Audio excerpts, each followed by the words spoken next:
All right, number 10, perception is distorted by the emotional response to a situation based on your current beliefs. So when it comes to winning and losing tennis matches, there's definitely a perception and reality issue.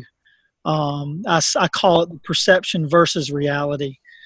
And what we perceive is not necessarily the reality of why we win and lose. One of the biggest misconceptions is that points on average, the rally length is longer, is at least 4 shots or more. So I've been asking this question a lot to players, and what the typical answer I get is the rally length is between 4 and 6 shots on average. And we know that's not true. Actually, 60 to 70% of the points end 0 to 4 shots. And the reason why there's a perception problem there is because when we have a long point, we will remember that long point. And when we have a short point, we tend to dismiss it very quickly. There's just perfect evidence out there, and you can prove it yourself. Go watch a tennis match, and you're looking for the long point. The only way you can actually come to this conclusion that the reality of points last 0 to 4, most of them, is you actually have to count every single point, how many shots there are. And so I've done this over the last 8 years, and so I've got the data that I've collected. Craig has done it. Craig O'Shaughnessy has done it. Warren Patoris with Tennis Analytics, their company has been doing it the last 3 to 4 years. And that's the first thing. And so this is where we get the perception is distorted by the emotional response to a situation. So if we're reacting to the long points and we are dismissing the short points, and we are putting more weight on winning and losing the long points rather than the short points, then our current belief is distorted because we're not actually perceiving where the match is won or lost. And it's actually won 0 to 8 shots, which is 4 shots for each player. You can go play a match, and if the point goes 9 shots, both players can stop the match, put their rackets down, flip a coin, and it's used, and that's basically it. It's a 50-50 chance at that point, typically on long rallies. Now, some coaches or players may argue that, well, it was the long point when it was game point, or there was a really crucial or turning point in the match. And so, again, I would submit that that's a emotional response to a current belief. If you think that the entire match is going to hinge on a couple of long points, then your perception is going to be distorted about how to win and lose consistently. Yes, can a big point cause emotional responses in players one way or the other? Absolutely. But that's the reason why we put this in as one of the universal truths. It says perception is distorted by the emotional response. And that's what we mean by that. And so I would say that the first place the reason why this principle is in there is for players and coaches to realize that you've got to get the right perception, or a better perception, if you will, of what actually happens and transpires from point to point to point, and how, if you'll take care of focusing on getting through 0 to 4, right? So if you're serving or returning, make those first 2 shots and then make those second 2 shots. And that way you're pushing the other player to respond to you, right? And so the idea is, when you're training the first 4 shots, you're training to get through those shots. You're not training to end those shots, as we talk about when we're going to talk about in number 7, winners do not win. You're not trying to end the point. You're trying to extend, and you're trying to, simultaneously, while you extend the point, you're trying to force your opponent to make errors. So there's an experiment I did that's now, I think, it's quite well known in the UK. So what we did, we put the coach on the next to the back fence behind the player with a notepad, okay, and a pen. The coach's job was to record the player scoring their own shots during a point. So off they go, and the player calls out a score between 1 and 10. So they're rating their point. They're rating their shots, every individual shots, Is it including based on an emotional response, or it was based on what they thought that shot was worth. Oh, okay. So, so they're putting a value to it. A value judgment on each individual shot. So between 1 and 10. The coach then noted.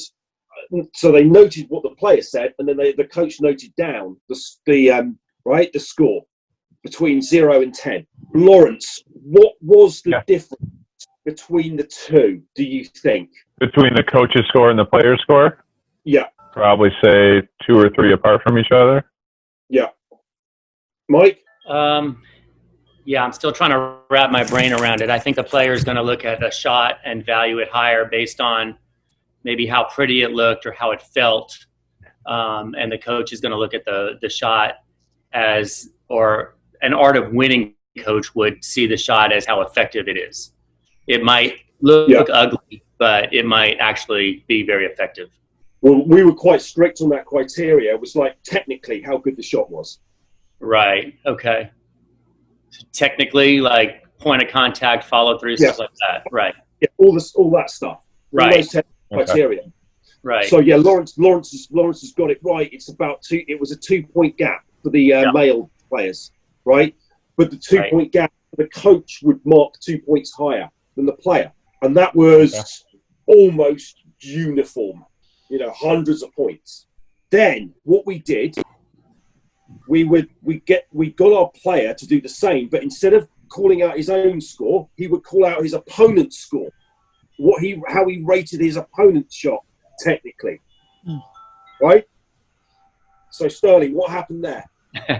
Well, I would say that the player is definitely rating their opponent's shot much better because their perception that their opponent is just, especially if it's a great shot, they're rating it 2 points higher, I would say. Yeah, they are. Yeah. So if you think about it, then you've got the numbers there. You got a 4-point gap of perception between what your opponent's doing and what you think you're doing.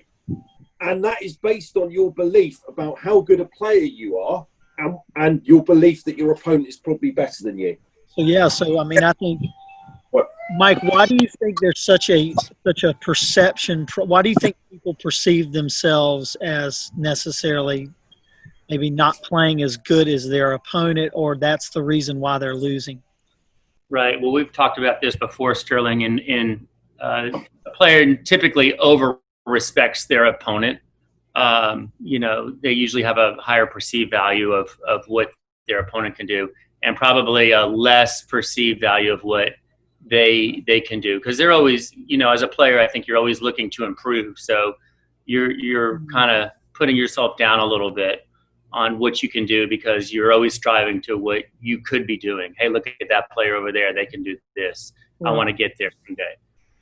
But I think you do over-respect your opponent a lot. Not that you should disrespect them or undervalue them, but I think there's got to be a balance in there somewhere. Yeah, I think one of the things is we're definitely – the way we judge ourselves is definitely at a higher standard, or we use more – elements to judge ourselves than we do our opponent. And so if we can balance that out, if our judgment of ourselves can equal or be the same standard, if you will, as how we judge our opponent, I think that's going to get us closer to the reality of how we should be looking at the situation. Can I give another example, Mike? Sure. So my player will come to me for their session, and I'm playing the match. We're doing the art of winning, so we go into the set, and they're in a bad mood, right? They are not happy. Okay, I don't care whether they're happy or not because their emotional responses of you get it. So I just asked them why is it you're not happy? Because you look in a foul mood. You're playing quite well. She goes, well, yesterday, at the end of yesterday's session, I was playing, I felt I was playing really well. Yeah. So why is it this morning I come back on the court and I can't seem to do the same thing? They believed that they could immediately pick up from yesterday after playing for an hour and a half against me and repeat it. And that's what should happen. Because their belief is that's justice, isn't it, Sterling? Do you remember the justice conversation? Yeah. Right? And she came in foul mood. And several times I couldn't work it out. What was going on there? So when I asked, she goes, why isn't it I can't play the same? Why can't I play my best? Why cannot I play my best all the time? But again, that's the belief issue. And the emotional response to that was... Yeah, what was your response? I said, if you're Djokovic, okay, you would spend 2 hours warming up in the morning before you half an hour before you even hit a tennis ball. You probably then hit for about an hour and a half, right, on your match day. Yeah. Then what you do is you start playing points and you ease yourself in. Then you go and play the match. Djokovic does not expect to play like he did in the third set that he was playing yesterday. No competitive tennis player would, okay? That solved it. She came onto the court, she was much more patient in the first few games.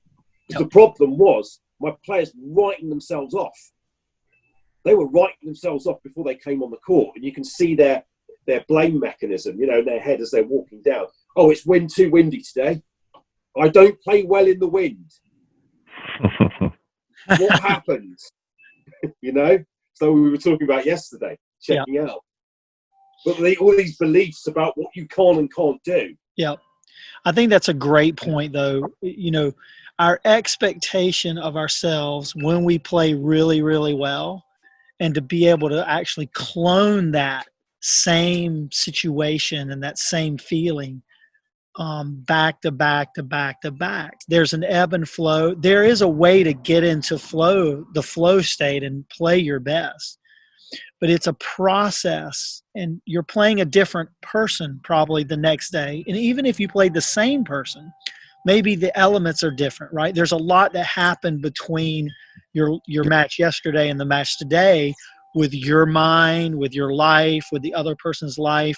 And like you said, the professionals are preparing and priming themselves way before they enter into the next match. So they've kind of ridden this wave of emotions and up and down, and sort of try to balance out their emotions before they go into the next match.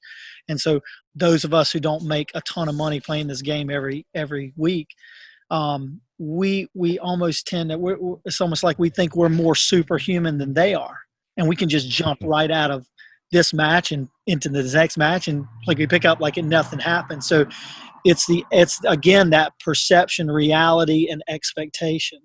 So yes, it's the competitive naivety, I think. Yeah, that's a great way to put it. I think this is why number 10 is in this list, is because this is definitely something that we should address with our players on a consistent level, so that they get a mindset of it doesn't matter who they play. They should always respect that player, and they should only be trying to observe that player instead of judge that player. Right? So there's a lot of players that live in what I call the house of judgment, and they judge things, and they need to move out of the house of judgment and into the house of observation and just observe. If I hit this shot, how does that player respond? And kind of put this perception of it doesn't matter what their ranking is, because that day you may have the formula to beat that player. But you've got to put aside those misperceptions or those current beliefs of what you've heard lately or what you have built up in your mind. Yeah, that player might have been that way 6 weeks ago, but maybe you've trained a lot harder than they have the last 6 weeks, and maybe they're not feeling well. There's a lot of variables, and so we assume so much, and so we got to get players, like I said, to move out of the house of judgment in the house of observation. do less assuming and more observing and become aware of the situation as it currently is now in the present moment.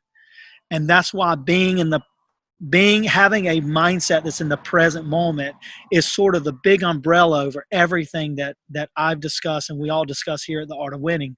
Is, the future and the past can really damage you as far as your interpretation of what actually is perception and reality. Mike, you want to add anything to that before we move on? The only thing I was going to say is when we talked about it last time, I had two ladies of equal ability in a practice session. And at the end of practice, I asked each of them two questions. One, what was their, effort and how did they play? And then two, what was the effort and playing level of their opponent? And both of them rated themselves about a 6 and their opponent as an 8 or a 9.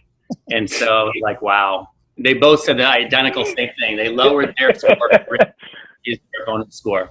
So it was interesting after an hour session. Yeah. Yeah, and so this is why this is a universal truth, right? Something that holds true for the most part across the board. Right. And because it's, as human beings, we have to deal with this idea of determining what is reality based on what we're perceiving. And so we've got to go at it with more observation, less judgment.